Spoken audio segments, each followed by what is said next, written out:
गुरु प्यारी साध संगत जी को प्यार भरी।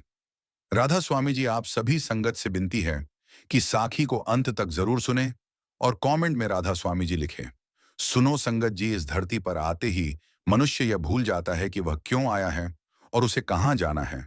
यह जीवन जैसे एक ऐसे सपने में डूबा हुआ है जिसका कोई सिरा नहीं है और न ही कोई अर्थ है। और उसी सपने के घने अंधकार में मनुष्य जन्म मरण के अंतहीन चक्र में ऐसे पिसता जाता है जैसे कोई पत्थर के दो पाटों के बीच दलित अन्न का दाना।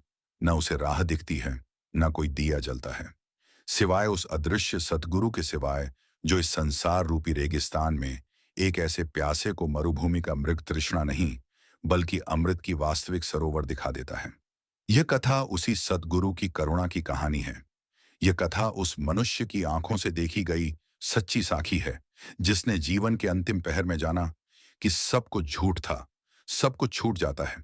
माँ बाप भाई बंधु धन दौलत यौवन बल सब इस शरीर को अकेला छोड़कर चले जाते हैं। पर उस घड़ी में जब आंखों के सामने घुप अंधेरा छा जाता है और सांसें थमने लगती हैं, तब सदगुरु का एक छोटा सा सिमरन ही इकलौता सहारा बनता है। और उस एक सिमरन के बल पर मनुष्य मौत के उस पार उस ज्योति को देख लेता है जो कभी बुझती ही नहीं। मैं तुम्हें एक साधारण मनुष्य की कहानी सुनाता हूं। उसका नाम था भगवान दास और वह अपने नाम के अनुसार जीवन भर भगवान को ढूंढता रहा। पर उसने कभी सतगुरु की शरण नहीं ली थी। वह मंदिरों के चक्कर लगाता था, पत्थरों को जल चढ़ाता था, कड़े व्रत रखता था, रात रात भर जागरण करता था। पर उसके मन के भीतर वह ज्वाला कभी प्रज्वलित नहीं हुई जो अंधकार को मिटा देती है। भगवान दास का जीवन बड़ा ही भ्रम में बीता। उसने सोचा कि धर्म के ढोंग और दिखावे ही उसे मोक्ष दिला देंगे। उसने कभी यह नहीं सोचा कि सच्चा सुख तो तब मिलता है जब मनुष्य अपने भीतर उस एक सत्य की आवाज को सुनता है जो किसी बाहरी पूजा पाठ से नहीं बल्कि सदगुरु के वचनों से जागती है। भगवान दास बूढ़ा हो गया था। उसके बाल सफेद हो चुके थे, उसकी पीठ झुक गई थी, उसकी आंखों का नूर फीका पड़ चुका था। पर उसके मन का तूफान अभी भी वैसा ही था जैसा जवानी में था। उसे हर वक्त यह चिंता सताती थी कि कहीं उसके किए गए सारे पूजा पाठ व्यर्थ न हो जाए, कहीं उसका सारा जीवन बेकार न चला जाए। और उसी चिंता के कारण वह और भी अधिक बाहरी क्रियाओं में उलझता गया। उसने सोचा कि जितना अधिक वह बाहरी आडंबर करेगा उतना ही अधिक उसका भविष्य सुरक्षित होगा। पर यह एक ऐसा धोखा था जो उसने स्वयं अपने आप को दिया था। एक दिन अचानक भगवान दास गिर पड़ा। उसके शरीर ने साथ छोड़ दिया, उसके पैरों में कंपन आ गया और उसकी आंखों के सामने सब कुछ घूमने लगा। डॉक्टरों ने कहा कि इसकी आयु अब अधिक नहीं है, शायद कुछ दिन या कुछ घंटे। और यह सुनते ही भगवान दास के मन में ऐसा तूफान उठा जैसे समुद्र में हजारों साल बाद कोई भीषण सुनामी आई हो। वह बिस्तर पर पड़ा कराह रहा था और उसके मन में एक ही सवाल था कि उसने जीवन भर जो कुछ भी किया वह सब व्यर्थ तो नहीं था। क्या उसके वे सारे दिन और रात जो उसने मंदिरों के चक्कर में बिताए थे, क्या वे सब केवल एक भ्रम थे? क्या सतगुरु के बिना कोई उसके इस अंतिम समय में उसका साथ देगा? क्या उसके वे तथाकथित धार्मिक कर्म उसे इस अंतिम यात्रा में कोई सहारा देंगे? वह अपने आसपास देखता। सारे लोग दौड़ धूप कर रहे थे। कोई दवाई ला रहा था, कोई डॉक्टर बुला रहा था, कोई उसके कानों में राम राम कर रहा था। पर भगवान दास के मन में कोई शांति नहीं थी।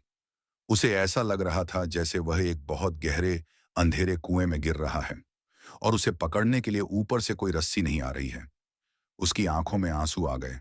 बूढ़े भगवान दास ने अपने हाथों को जोड़कर पुकारा, नहीं किसी देवता को, नहीं किसी अवतार को, बल्कि उस अज्ञात सदगुरु को जिसे उसने जीवन भर नकारा था या अनदेखा किया था। उसकी आवाज बस यह थी, हे सतगुरु, अगर तुम सच्चे हो, अगर तुम इस ब्रह्मांड में कहीं हो, तो इस अंतिम घड़ी में इस दीन की पुकार सुन लो। मुझे मेरी ढुलकती नया पार लगा दो। मैं अकेला हूं, मेरा कोई नहीं है। मेरे कर्म सूखे पत्तों की तरह हैं जिन्हें हवा उड़ा ले जाएगी। मुझे सहारा दे। और तब क्या हुआ? सुनो सज्जनों, इस सृष्टि के नियम कुछ ऐसे हैं कि जब मनुष्य पूर्ण निराशा के उस गर्त में जाकर गिरता है जहां कोई उम्मीद नहीं होती और वहां से वह अपने हृदय की गहराइयों से पुकारता है, तो वह पुकार अनसुनी नहीं जाती। पर यह पुकार मुंह से नहीं बल्कि आत्मा के तल से निकलती है। और उसी समय भगवान दास को ऐसा लगा कि उसके भीतर किसी ने एक दीपक जला दिया है। वह दीपक उसके हृदय में किसी अलौकिक प्रकाश से जगमगा उठा और उसी प्रकाश में उसने देखा कि उसके सामने कोई नहीं है, बल्कि एक नूरानी सी रोशनी है जो शब्दों से परे है, जो रूप से परे है। वह रोशनी उसके मन की सारी दीवारों को तोड़ती हुई भीतर प्रवेश कर गई और उस रोशनी के साथ एक आवाज आई, जैसे कोई बिना मुंह के बोल रहा हो, जैसे कोई बिना शरीर के आ रहा हो। आवाज ने कहा, भगवान दास, तूने जीवन भर मुझे पत्थरों में ढूंढा, मैं तो तेरे ही भीतर था। तूने बाहरी रीति रिवाजों में अपना सब कुछ गंवा दिया, पर अब भी देर नहीं हुई। अब केवल एक ही काम कर, मेरा सिमरन कर, केवल मेरी याद में खो जा। बस एक बार सच्चे मन से मेरा नाम ले और देख कैसे सब कुछ बदल जाता है। भगवान दास ने वह सिमरन किया। उसने अपने होंठों को हिलाया और धीरे धीरे सतगुरु के उस नाम का जाप किया जो उसे पता भी नहीं था कि कैसे करना है। पर उसके मन की सारी शंकाएं धुल गईं। उसने बस महसूस किया कि उसके भीतर एक अद्भुत स्पंदन उठ रहा है, जैसे कोई अदृश्य तार किसी अनंत स्रोत से जुड़ गया हो। और उस क्षण भगवान दास को यह समझ में आ गया कि यही सद्गुरु की कृपा है, यही वो सहारा है जिसके बिना मनुष्य की सारी विद्या, सारा धन, सारी बाहरी पूजा धूमिल है। और उसने पहली बार जीवन में वास्तविक आनंद का अनुभव किया। वो आनंद किसी सांसारिक वस्तु में नहीं था, वो आनंद तो बस उसी याद का था, उसी सिमरन का था, जिसने उसके मरणशील शरीर को भी अमृतत्व के स्वाद से भर दिया था। जब भगवान दास ने उस सिमरन का स्वाद चख लिया तो उसे लगा जैसे उसकी सारी पिछली भूलें एक झटके में मिट गई हों, जैसे कोई गहरा जख्म जो सालों से पीप कर रहा था अचानक एक कोमल हाथ के स्पर्श से भर गया हो। उसके शरीर की पीड़ा तो वैसी की वैसी बनी रही, उसके अंग टूट रहे थे, उसकी सांसें उखड़ रही थीं, पर उसके मन में एक ऐसी शांति बस गई थी जिसे कोई भी बाहरी आंधी हिला नहीं सकती थी। वो बिस्तर पर पड़ा हुआ मुस्कुराने लगा। उसकी आंखें बंद थीं, पर उसके चेहरे पर ऐसी प्रभा आ गई थी मानो कोई दिव्य प्रकाश उसके भीतर से बाहर झांक रहा हो। उसके परिवार वाले डर गए। उन्होंने सोचा कि शायद अब बुढ़ापे की वजह से उसका दिमाग काम नहीं कर रहा है, पर सच तो ये था कि उसका दिमाग पहली बार पूरी तरह साफ और शांत था। उसने परिवार वालों से कहा, बेटा, मैं अब नहीं डरता। जिस डर ने मुझे जीवन भर मंदिरों और पूजाओं के चक्कर लगवाए, जिस डर ने मुझे कभी सुकून नहीं लेने दिया, वो डर अब नष्ट हो गया है, क्योंकि मुझे वो मिल गया जो वास्तविक है। मुझे सद्गुरु का सहारा मिल गया है और अब मैं जानता हूं कि जब मैं इस शरीर को छोड़ूंगा तो अकेला नहीं जाऊंगा। मेरे साथ सद्गुरु का सिमरन होगा और वह सिमरन ही मेरी डोंगी खींचेगा।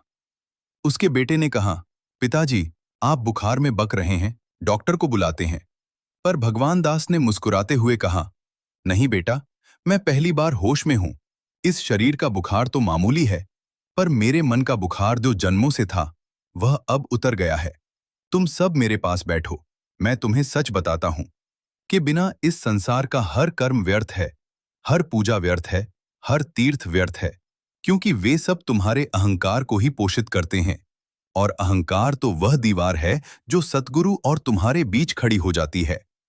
पर जैसे ही तुम अपना अहंकार त्याग कर सिमरन में लीन हो जाते हो, वैसे ही वह दीवार टूट जाती है और सतगुरु की कृपा की बाढ़ आ जाती है। भगवान दास के इन वचनों को सुनकर उसका परिवार अचंभित रह गया। उन्होंने सोचा, यह वही आदमी है जो जीवन भर मूर्तियों के आगे सिर झुकाता था। यही आदमी आज सतगुरु की इतनी गहरी बातें कर रहा है। उसकी बहू, जो बड़ी श्रद्धालु थी, उसने पूछा, बाबूजी, तो क्या हमारी ये सारी पूजा पाठ बेकार है? क्या हमारे ये व्रत और उपवास व्यर्थ हैं? भगवान दास ने अपनी बंद आंखें खोलीं और धीरे से बोले, बहू, मैं यह नहीं कहता कि तुम बुरा कर रही हो, पर सुन लो, यह सब बाहरी क्रियाएं केवल तुम्हारे मन को थोड़ी देर के लिए शांत करती हैं। जैसे कोई भूखे को चित्र में रोटी दिखा दे, वह रोटी उसकी भूख नहीं मिटाती। इसी तरह बिना सतगुरु के सिमरन के ये सब कर्म भूखे को रोटी का चित्र दिखाने के समान हैं। सच्ची तृप्ति तो तब होती है जब तुम अपने भीतर उस सतगुरु के नाम को बसा लेते हो। और यह नाम कोई जपमाला से नहीं बोलना है, कोई लबों से नहीं हिलाना है। यह तो हर सांस में, हर धड़कन में, हर विचार में वह सतगुरु समा जाए। बस इतना सा काम है, और यही सच्चा भजन है, यही सच्चा सिमरन है। उसके परिवार में थोड़ी देर सन्नाटा छा गया। कोई कुछ नहीं बोल रहा था। सब उस बूढ़े की तरफ देख रहे थे जो पहले इतना साधारण था और अचानक इतना ज्ञानी हो गया था। पर भगवान दास यह नहीं रुका। उसकी आत्मा अब एक ऐसी मस्ती में थी जो उसे रोक नहीं पा रही थी।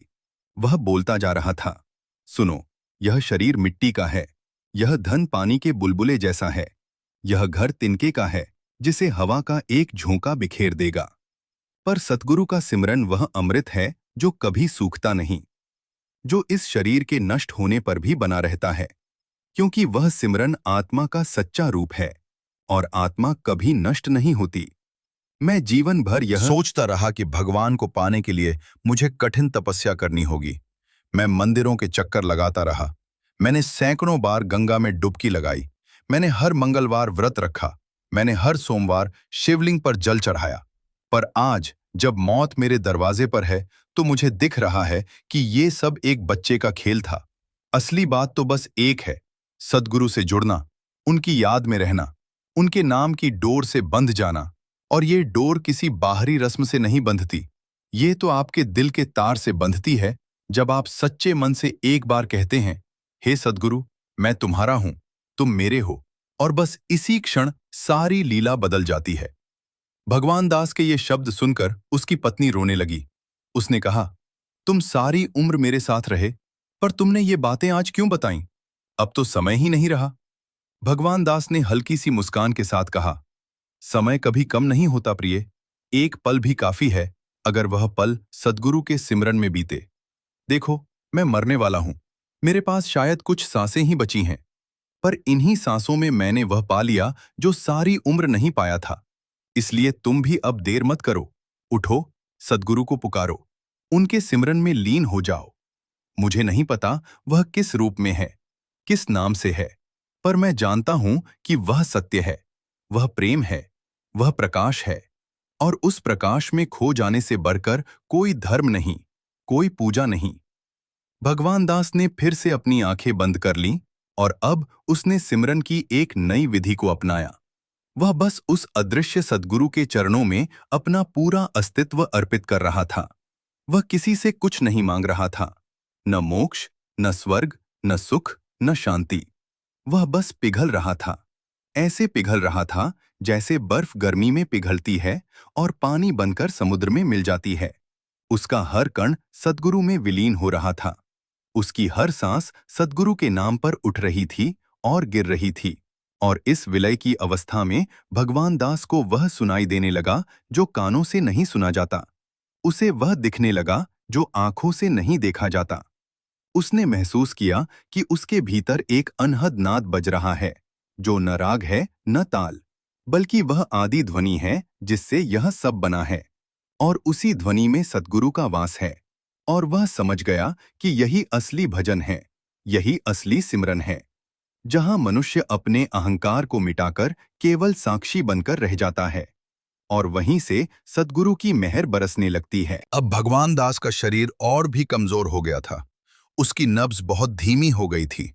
डॉक्टर ने कहा कि अब घंटे भर से अधिक नहीं है, पर भगवान दास के चेहरे पर वही प्रसन्नता थी, वही उल्लास था, जैसे कोई बच्चा त्योहार के दिन सुबह सुबह जल्दी उठकर मिठाई देखकर खिलखिला उठता है। उसके परिवार वाले उसके चारों ओर बैठे रो रहे थे, पर भगवान दास ने उन्हें चुप कराते हुए कहा, रोते क्यों हो? जब कोई अपने सच्चे घर जाता है तो उसके लिए रोना नहीं, बल्कि खुशी मनानी चाहिए। मैं एक लंबी यात्रा पर जा रहा हूं और इस यात्रा में मेरा सामान केवल सद्गुरु का सिमरन है। बाकी सब कुछ मैं यहीं छोड़ जाऊंगा। ये शरीर, ये नाम, ये पहचान सब मिट्टी में मिल जाएगी, पर मेरा सिमरन, मेरी सद्गुरु से जुड़ी वह डोर, वह मेरे साथ जाएगी, जैसे हवा के साथ खुशबू जाती है, जैसे दीपक के साथ प्रकाश जाता है, वैसे ही मेरे साथ सद्गुरु की कृपा जाएगी। और तुम सबसे मेरी विनती है कि तुम भी इसी राह पर चलो। बाहर मत भटको।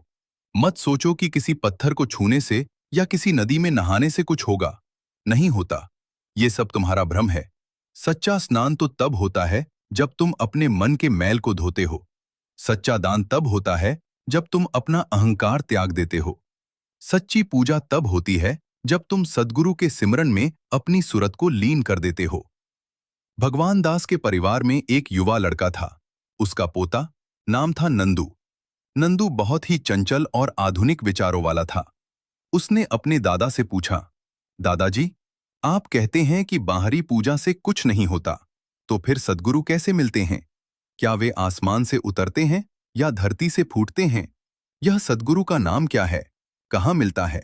और कैसे पता चलेगा कि वह सच्चा है या नकली? भगवान दास ने अपने पोते के इस प्रश्न पर बड़ी मृदुलता से मुस्कुराते हुए कहा, नंदू, तुमने बहुत अच्छा प्रश्न पूछा है।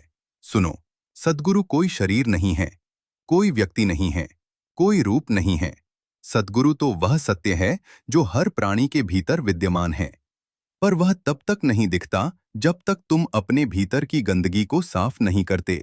और वह गंदगी है तुम्हारा अहंकार, तुम्हारी इच्छाएं, तुम्हारा क्रोध, तुम्हारा लोभ। जब यह सब सिमरन की आग में जल जाता है, तब बचता है तो केवल शुद्ध चैतन्य। और उसी शुद्ध चैतन्य को सद्गुरु कहते हैं।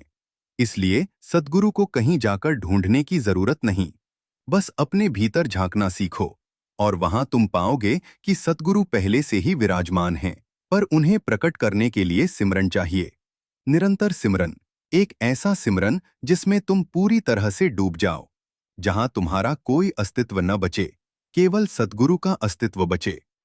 नंदू ने फिर पूछा, दादाजी, यह सिमरन कैसे करें? क्या कोई मंत्र है? क्या कोई शब्द है जिसे बोलने से सब ठीक हो जाता है? भगवान दास ने गहरी सांस ली और कहा, मंत्र बाहरी नहीं होता पोता, मंत्र तो तुम्हारी श्रद्धा का नाम है। जब तुम किसी एक सत्य को पूरे मन से, पूरे प्रेम से याद करते हो, तो वही सिमरन है, चाहे वह शब्द कोई भी हो। पर हां, जब सद्गुरु की कृपा होती है, तो वह तुम्हारे भीतर एक शब्द को जगा देते हैं, एक ध्वनि को, और वह ध्वनि तुम्हारा मार्गदर्शन करती है। वह ध्वनि तुम्हें भीतर ले जाती है, बाहर की ओर नहीं। और जब तुम उस ध्वनि में लीन हो जाते हो, तो यह संसार, यह देह, यह मन, सब कुछ एक सपने जैसा लगने लगता है और तुम उस सच्चाई को छू लेते हो जो कभी मरती नहीं। यह सुनकर नंदू बहुत गंभीर हो गया। उसकी आंखों में कुछ नमी थी। उसने अपने दादा का हाथ पकड़कर कहा, दादाजी, अब मुझे समझ आया। मैं बहुत दिनों से सोशल मीडिया पर धार्मिक वीडियो देखता था। मैंने कई बाबाओं के चक्कर लगाए, कई रुद्राक्ष और ताबीज धारण किए, पर कभी मन को शांति नहीं मिली। आज आपकी बातें सुनकर मुझे लगता है कि सच कुछ और ही है। सच तो बस आपके द्वारा बताया गया सिमरन है, बस सद्गुरु की याद है, बस भीतर की उस आवाज को सुनना है। मैं अब इसी राह पर चलूंगा। मैं किसी बाहरी आडंबर में अपना समय नष्ट नहीं करूंगा, बल्कि दिन रात सिमरन करूंगा, अपने भीतर के सद्गुरु को जगाऊंगा। भगवान दास की आंखों से आंसू बह निकले। यह दुख के आंसू नहीं थे, यह आनंद के आंसू थे। यह उस प्रेम के आंसू थे जो उसे अपने पोते को सही राह दिखाते हुए आ रहा था। उसने कहा, नंदू, आज मैं धन्य हो गया कि मेरे जाने से पहले तुमने मेरी यह बात मान ली। अब तुम मुझसे कोई आशीर्वाद लो। मैं तुम्हें आशीर्वाद देता हूं कि तुम सदा सिमरन में लगे रहो। कभी भी बाहरी दिखावे के जाल में मत फंसना। चाहे संसार तुम्हें पागल कहे, चाहे लोग तुम पर हंसे, पर तुम अपने सद्गुरु के सिमरन को कभी मत छोड़ना। यही तुम्हारी रक्षा करेगा, यही तुम्हें इस भवसागर से पार लगाएगा। नंदू ने प्रणाम किया और अपने दादा के चरणों में माथा टेक दिया। उस क्षण नंदू ने अपने भीतर कुछ अनुभव किया। ऐसा लगा जैसे उसके दादा के शरीर से कोई ऊर्जा उसके भीतर प्रवेश कर रही हो। वह ऊर्जा शब्दों से परे थी। वह ऊर्जा सिर्फ सद्गुरु की मेहर थी जो भगवान दास के माध्यम से नंदू तक पहुंच रही थी। नंदू ने महसूस किया कि उसकी रीढ़ में कोई कंपन उठा है, उसके दिल में कोई जागरण हुआ है। और उसी समय उसे लगा कि वो अपने दादा की तरह ही सद्गुरु के सिमरन में डूबना चाहता है। उसने अपनी आंखें बंद कर लीं और बिना किसी शब्द के, बिना किसी जपमाला के, केवल अपने हृदय के गहरे तल से सद्गुरु को पुकारा। उसकी यह पुकार इतनी प्रबल थी कि कुछ ही क्षणों में उसे ऐसा लगने लगा जैसे उसके कमरे की सारी दीवारें गायब हो गई हैं। उसके चारों ओर एक असीम आकाश है और उस आकाश में हजारों सूर्य एक साथ प्रकाशित हो रहे हैं। पर वो प्रकाश आंखों को चौंधियाता नहीं, बल्कि उसे बड़ा सुकून देता है। नंदू उसी प्रकाश में खो गया। उसे होश नहीं रहा कि वो कहाँ है और क्या है? बस एक अनंत सत्ता के साथ उसकी एकता का भाव था। और यही वो क्षण था जब सद्गुरु की कृपा ने नंदू के जीवन को हमेशा के लिए बदल दिया। भगवान दास अपने पोते की इस अवस्था को देख रहे थे। उनकी आंखें भर आई थीं। उन्होंने अपने हृदय में सद्गुरु का धन्यवाद किया कि उनके जीवन के अंतिम क्षणों में उन्हें यह सुख मिला कि वह अपने परिवार के एक सदस्य को भी सही राह दिखा सके। उन्होंने धीरे से अपने हाथों को उठाया, बिना किसी बाहरी मंत्र के, बिना किसी क्रिया के, केवल भीतर के सद्गुरु को प्रणाम किया। और फिर वह चुप हो गए, पूरी तरह चुप। उनकी सांसें बहुत हल्की हो गई थीं, पर उनका सिमरन अभी भी जारी था। वह सिमरन शब्दों से ऊपर था, वह सिमरन शरीर से ऊपर था। वह तो अब उनके अस्तित्व का अभिन्न अंग बन चुका था। और भगवान दास को पूरा विश्वास था कि यह सिमरन उनके साथ ही नहीं, बल्कि उनके परे भी उनका साथ देगा। क्योंकि सद्गुरु का नाम अमर है, सद्गुरु की कृपा अटल है, और जो इस नाम से जुड़ गया वह स्वयं अमर हो जाता है। चाहे उसका शरीर कितना ही पुराना क्यों न हो, चाहे उसकी सांसें क्यों न थम जाएं, पर वह सिमरन उसके साथ चलता है। उसी तरह जैसे सूरज की किरण सूरज से अलग नहीं होती, वैसे ही सिमरन सद्गुरु से अलग नहीं है। भगवान दास के प्राण अब अंतिम सांसों पर थे। पूरा कमरा सन्नाटे में डूब गया था। यहां तक कि घर के छोटे छोटे बच्चे भी चुपचाप बैठे थे, जैसे कोई अदृश्य शक्ति उन्हें भी इस पवित्र क्षण का सम्मान करने के लिए बाध्य कर रही थी। भगवान दास की पत्नी ने उनके सिरहाने बैठकर उनके माथे को सहलाया। उसने बहुत पुरानी बातों को याद किया, जब वे दोनों जवान थे, जब भगवान दास रोज मंदिर जाते थे और उसे भी साथ ले जाते थे। तब वो सोचती थी कि यही सबसे बड़ा धर्म है। पर आज वो देख रही थी कि उसके पति ने अपने अंतिम समय में उस धर्म को भी पार कर लिया था। वो अब किसी मंदिर के ढोंग में नहीं थे, बल्कि सीधे सद्गुरु के चरणों में थे। उसने फुसफुसाते हुए कहा, आप सही कह रहे थे। मैं भी जीवन भर पूजा पाठ में उलझी रही, पर आज आपकी बातें सुनकर मुझे लगता है कि मैंने सच्चाई को नहीं पहचाना। मैंने तो बस अंधी होकर रीति रिवाज निभाए।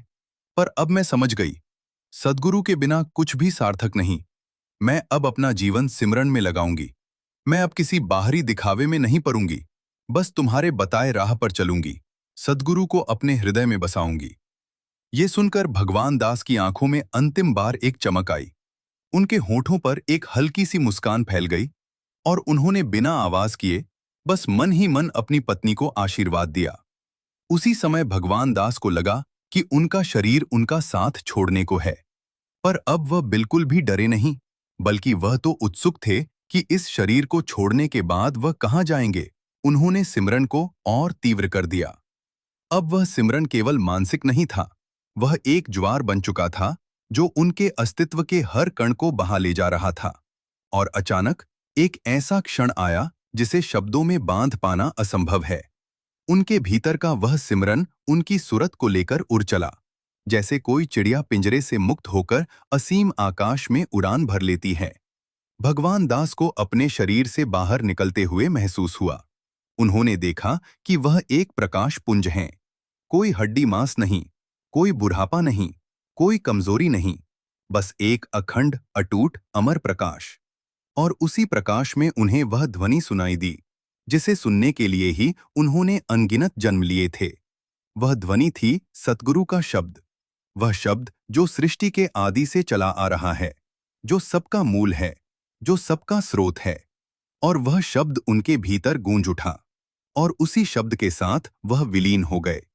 विलीन हो गए उस अनंत सागर में जहां न कोई दिन है न रात, न कोई दुख है न सुख, न कोई जन्म है न मृत्यु, केवल एक अवर्णनीय शांति और एक अद्वितीय आनंद।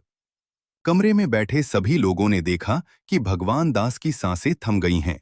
उनका शरीर अब निर्जीव था, पर उनके चेहरे पर एक ऐसी शोभा थी जैसे कोई ताजा फूल अभी अभी खिला हो।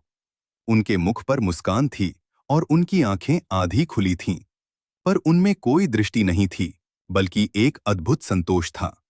डॉक्टर ने आकर मृत घोषित कर दिया, पर नंदू, जो अभी भी अपने सिमरन की अवस्था में था, उसने अपनी आंखें खोली और कहा, दादाजी मरे नहीं हैं, वे तो सद्गुरु में समा गए हैं।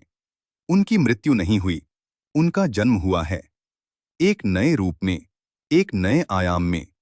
हम उनके लिए रोए नहीं, बल्कि उनके इस सफल प्रयाण पर खुशी मनाएं। उन्होंने वह कर दिखाया जो कोई विरला ही कर पाता है। उन्होंने सद्गुरु के सिमरन के सहारे मृत्यु को ही पराजित कर दिया। परिवार के कुछ लोगों को ये बात अटपटी लगी। उनका पुराना संस्कार था कि मृतक के लिए रोना चाहिए, दुखी होना चाहिए। पर नंदू ने कहा, सुनो सब, मेरे दादाजी ने जीवन भर यही समझा कि मंदिर पूजा से सब हो जाता है, पर अंत में उन्हें सच्चाई दिख गई। अब उन्होंने हमें भी वही राह दिखाई है। इसलिए आज से हम किसी भी बाहरी क्रिया को धर्म नहीं मानेंगे। हम केवल सद्गुरु के सिमरन को ही अपना धर्म बनाएंगे। हम सिर्फ भीतर की यात्रा करेंगे, बाहर की नहीं। यही हमारे दादाजी की सच्ची विरासत है। यही हमारा असली पूजा पाठ है और यही हमें सच्चा सुख देगा। नंदू की बातों का परिवार पर गहरा असर हुआ। सभी ने चुपचाप उसकी बात मान ली और फिर नंदू ने सबसे पहले स्वयं सिमरन किया। उसने अपनी आंखें बंद की, अपने दिल में सद्गुरु को बुलाया और कुछ ही देर में सबने देखा कि नंदू के चेहरे पर भी वही प्रकाश आ गया था जो भगवान दास के चेहरे पर था। वही शांति, वही मुस्कान, वही गहराई। ये देखकर भगवान दास की पत्नी भी सिमरन में बैठ गई। फिर उनका बेटा, फिर उनकी बहू, फिर पूरा परिवार। वे सब एक घेरे में बैठे हुए, बिना किसी माला के, बिना किसी तस्बीह के, बिना किसी धूप दीप के, बस चुपचाप अपने अपने हृदय में सद्गुरु के सिमरन में लीन हो गए। और उस कमरे में एक ऐसी ऊर्जा का संचार हुआ जैसे कोई अदृश्य मेला लगा हो, जैसे कोई अलौकिक सत्संग चल रहा हो, जिसमें न कोई बोल रहा था, न कोई सुन रहा था। बस हर कोई अपने आप में स्थित था, अपने भीतर के सद्गुरु से जुड़ा हुआ था। और यही वह क्षण था जब भगवान दास की मृत्यु एक साधारण मृत्यु नहीं रह गई थी, बल्कि वह उन सबके लिए एक जीवंत साखी बन गई थी कि अंतिम समय में केवल सद्गुरु ही काम आते हैं। बस उनकी याद, बस उनका सिमरन, बस उनकी कृपा, और इसके अलावा कुछ भी काम नहीं आता। चाहे तुम कितने ही बड़े पंडित क्यों न हो जाओ, चाहे तुम कितनी ही कठिन तपस्या क्यों न कर लो, चाहे तुम कितने ही मंदिरों के चक्कर लगा लो, अंततः वही बचता है जो तुमने अपने भीतर जमा किया है।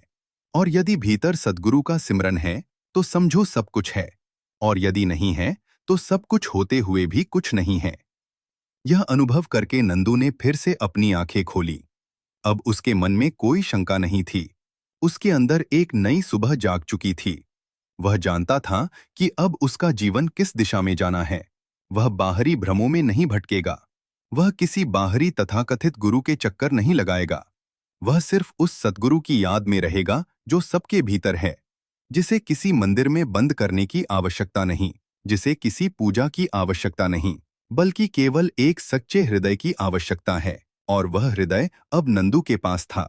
उस हृदय में सद्गुरु के प्रति अगाध श्रद्धा थी, और उसी श्रद्धा के सहारे उसने प्रण किया कि वह प्रतिदिन सिमरन करेगा, हर सांस को सिमरन में बदल देगा, हर पल को सद्गुरु की याद में जिएगा। और यही उसकी दादा को सच्ची श्रद्धांजलि होगी।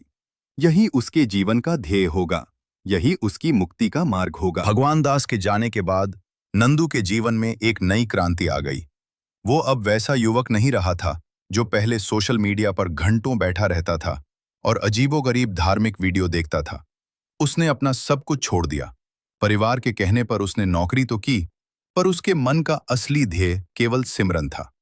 वो सुबह उठते ही अपने कमरे में बैठ जाता, अपनी आंखें बंद कर लेता और बस सद्गुरु की याद में डूब जाता। उसे किसी माला की आवश्यकता नहीं थी, उसे किसी घंटी या शंख की आवश्यकता नहीं थी। उसे तो बस अपने दिल की धड़कनों के साथ सद्गुरु के नाम की सांस लेनी थी। और वह ये काम इतने प्रेम से करता था कि देखने वाले दंग रह जाते थे। उसकी माँ ने एक बार उससे पूछा, बेटा, तुम इतने सिमरन में डूबे रहते हो, क्या तुम्हें भूख प्यास नहीं लगती? क्या तुम्हें नींद नहीं आती? नंदू ने हल्के से मुस्कुराते हुए कहा, माँ, जब तुम किसी से सच्चा प्रेम करती हो तो उसकी याद में खो जाना ही सबसे बड़ा सुख होता है। मैं उस सद्गुरु से प्रेम करता हूं जिसने मेरे दादाजी को मृत्यु के मुंह से बचाया, जिसने उनके अंतिम क्षणों को स्वर्गीय आनंद में बदल दिया। उस सद्गुरु की याद में खोना ही मेरा भोजन है, मेरी नींद है, मेरी दवा है। मुझे किसी और चीज की जरूरत नहीं है। बस यह सिमरन ही मेरे लिए सब कुछ है। नंदू का यह उत्तर सुनकर उसकी मां की आंखों में आंसू आ गए। वो समझ गई कि ये सिर्फ बातें नहीं हैं, ये उसके बेटे की सच्ची आस्था है। और वह आस्था किसी अंधविश्वास से नहीं, बल्कि एक प्रत्यक्ष अनुभव से उपजी है। क्योंकि नंदू ने अपनी आंखों से देखा था कि कैसे एक मरणासन्न बूढ़ा व्यक्ति, जिसके पास कुछ भी नहीं बचा था, केवल सद्गुरु के सिमरन के बल पर मौत को मात देकर अनंत शांति में विलीन हो गया। यह कोई काल्पनिक कथा नहीं थी, यह प्रत्यक्ष सत्य था। और इस सत्य ने नंदू को इतना प्रभावित किया था कि वो अपने शेष जीवन का हर पल उसी सत्य को जीने के लिए समर्पित करने को तैयार हो गया था। धीरे धीरे नंदू के आसपास के लोग उसके सिमरन की गहराई से प्रभावित होने लगे। उसके कुछ मित्र, जो पहले उसका मजाक उड़ाते थे कि ये तो पागल हो गया है, अब खुद उसके पास आते और पूछते, यार तुम इतने शांत और प्रसन्न कैसे रहते हो? हम तो पैसे कमाते हैं, सुख की चीजें जुटाते हैं, पर फिर भी मन अशांत रहता है। तुम बिना कुछ किए इतने खुश कैसे हो? नंदू उनसे कहता, सुनो मित्र, खुशी बाहर की चीजों में नहीं है, खुशी तो भीतर है। पर वो तब तक प्रकट नहीं होती जब तक तुम अपने भीतर के सद्गुरु को नहीं जगाते। और सद्गुरु को जगाने का सबसे सरल तरीका है सिमरन। बस उनकी याद, बस उनके नाम का जाप, बस उनकी ओर देखना। और देखते ही देखते तुम पाओगे कि तुम्हारी सारी चिंताएं, सारे डर, सारे भ्रम सब धीरे धीरे गायब हो जाते हैं। और उनके स्थान पर एक अद्भुत शांति आ जाती है, जिसे कोई भी छीन नहीं सकता। नंदू के मित्रों में एक बहुत ही धनवान युवक था। उसका नाम था राजेश। राजेश के पास सब कुछ था, बंगला, गाड़ी, नौकर, दौलत। पर वो हर रात बिना नींद के करवटें बदलता था। उसे रात में डर लगता था, अकेले में उसका मन घबरा जाता था। उसने नंदू से कहा, मैंने सब कुछ पा लिया, फिर भी मुझे कभी चैन नहीं मिला। मैं कई बाबाओं के पास गया, कई तरह के उपाय किए, कई मंत्र दिए गए मुझे, पर कुछ नहीं हुआ। मेरा मन आज भी वैसा ही बेचैन है जैसा पहले था। क्या तुम बता सकते हो कि मैं क्या करूं? नंदू ने राजेश को अपने पास बैठाया और कहा, राजेश, तुम जो ढूंढ रहे हो वो बाहर नहीं है, वो तुम्हारे भीतर है। बस तुमने अपना ध्यान हमेशा बाहर रखा, इसलिए तुम्हें वो नहीं मिला। अब एक काम करो, यहां मेरे साथ बैठो, अपनी आंखें बंद करो और कुछ मत करो। बस मेरे साथ सिमरन करो। कोई बड़ा मंत्र नहीं, कोई कठिन प्रक्रिया नहीं। बस अपने हृदय में ये भाव रखो कि मैं सद्गुरु के हवाले हूं, वो मेरी रक्षा करेंगे। और फिर चुप हो जाओ, देखो क्या होता है। राजेश ने वैसा ही किया। उसने अपनी आंखें बंद की और अपने दिल में सद्गुरु को बुलाया। पहले तो उसका मन बहुत भागा, उसे तरह तरह के विचार आए। उसे लगा कि ये तो बस समय की बर्बादी है। पर नंदू ने उससे कहा, विचारों से मत लड़ो, उन्हें आने दो। बस तुम अपने सद्गुरु की याद में लगे रहो। जैसे कोई मां अपने बच्चे को पुकारती है, वैसे ही पुकारो। राजेश ने ऐसा ही किया और कुछ ही मिनटों में अचानक उसके भीतर एक अद्भुत परिवर्तन हुआ। उसे लगा जैसे उसके सीने का कोई बोझ उतर गया हो, जैसे कोई बहुत पुराना घाव भर गया हो। उसकी आंखों से अनायास ही आंसू बहने लगे। वो आंसू दुख के नहीं थे, बल्कि एक गहरी राहत के थे, जैसे कोई लंबे समय से खोया हुआ मील का पत्थर मिल गया हो। राजेश ने अपनी आंखें खोलीं और नंदू से कहा, यह क्या है? मुझे कभी ऐसा महसूस नहीं हुआ। मैंने जीवन में लाखों रुपए खर्च किए, कई यात्राएं की, पर यह जो अनुभव है, ये अद्भुत है। ये किसी दवा या धन से नहीं हो सकता। नंदू ने मुस्कुराकर कहा, यही तो सद्गुरु की कृपा है राजेश, यही सिमरन का चमत्कार है। और ये कोई चमत्कार नहीं है, ये तो प्रकृति का नियम है कि जब तुम अपने भीतर के सत्य से जुड़ते हो तो सब कुछ अपने आप ठीक हो जाता है। तुम्हें कुछ करने की जरूरत नहीं, बस जुड़े रहो, बस याद रखो, बस सिमरन करो और फिर देखो कैसे तुम्हारी पूरी जिंदगी बदल जाती है। राजेश ने नंदू के चरण छुए और कहा, मैं अब तुम्हारे बताए राह पर चलूंगा। मैं सद्गुरु के सिमरन के अलावा कुछ नहीं करूंगा। मैं किसी बाहरी पूजा या तीर्थ में नहीं जाऊंगा, क्योंकि मैंने आज अपनी आंखों से देख लिया कि सच्ची शांति तो बस इसी में है। और यही सबसे बड़ी साखी है कि सद्गुरु के सिमरन के बिना सब अधूरा है और सद्गुरु के सिमरन के साथ सब कुछ पूरा है। कुछ ही महीनों में नंदू के आसपास एक छोटा सा समूह बन गया। उन सब ने कोई संगठन नहीं बनाया, कोई मंदिर नहीं बनाया, कोई नियम नहीं बनाए। बस वे सब एक साथ बैठते थे, चुपचाप सिमरन करते थे, सद्गुरु की याद में खो जाते थे। और उस सिमरन की गहराई से उन्हें इतना बल मिलता था कि वे जीवन की हर समस्या का सामना शांति से कर पाते थे। नंदू ने कभी किसी को उपदेश नहीं दिया, न कभी कोई भाषण दिया।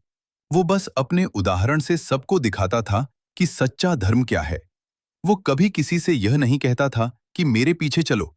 वो तो बस कहता था, अपने भीतर देखो, वहां सद्गुरु बैठे हैं, उन्हें पुकारो, उनका सिमरन करो। बस इतना ही काफी है। और यही सच्ची साखी है कि अंतिम समय में, चाहे वह मृत्यु का समय हो या जीवन की कोई बड़ी विपदा, सद्गुरु के अलावा कोई काम नहीं आता। सारी दुनिया की शक्तियां, सारा धन, सारा वैभव सब छूट जाता है, पर सद्गुरु का एक छोटा सा सिमरन हमेशा साथ रहता है। और उसी सिमरन के सहारे मनुष्य इस संसार रूपी समुद्र को पार कर जाता है। और इस तरह भगवान दास की वह साखी, जो उनके अंतिम समय में शुरू हुई थी, नंदू के जीवन के माध्यम से और आगे फैलती गई। और आज भी जो कोई इस कहानी को सुनता है, वह समझ जाता है कि सच्चा धर्म कोई बाहरी क्रिया नहीं, बल्कि भीतर का सिमरन है। सच्ची पूजा कोई मंदिर की घंटी नहीं, बल्कि हृदय का सद्गुरु के प्रति समर्पण है। और सच्चा तीर्थ कोई नदी या पहाड़ नहीं, बल्कि उस अदृश्य सत्ता का स्मरण है जो हर जगह है, हर कण में है, हर सांस में है। बस उसे पहचानने की देर है। और यह पहचान तब होती है जब मनुष्य पूरी निष्ठा से, पूरे प्रेम से, पूरे विश्वास से सद्गुरु के सिमरन में डूब जाता है। और तब उसे पता चलता है कि वह अकेला नहीं है। उसके साथ वह सत्ता है जो सबकी रक्षा करती है, और उस रक्षा से बढ़कर इस जगत में कुछ भी सार्थक नहीं है। यही सच है, यही सद्गुरु की सच्ची साखी है। यही वह अंतिम सत्य है जिसे जानकर मनुष्य सच्चे अर्थों में मुक्त हो जाता है। और यही मुक्ति ही सबसे बड़ा धन है, सबसे बड़ा आनंद है, सबसे बड़ा सुख है, जो सद्गुरु के सिमरन के बिना असंभव है। और सद्गुरु के सिमरन के साथ अत्यंत सरल है। बस आवश्यकता है एक सच्चे हृदय की, एक पुकार की, और उस पुकार का उत्तर तुरंत मिलता है। यह वादा है सद्गुरु का, यह कृपा है सद्गुरु की, और यह सत्य है सनातन, जिसे कोई बदल नहीं सकता और न ही कभी बदलेगा। संगत जी, अगर आपको साखी अच्छी लगी तो लाइक करें और कमेंट बॉक्स में राधा स्वामी जी लिखें। अपने दोस्तों और सत्संगी भाइयों को जरूर शेयर करें। राधा स्वामी जी।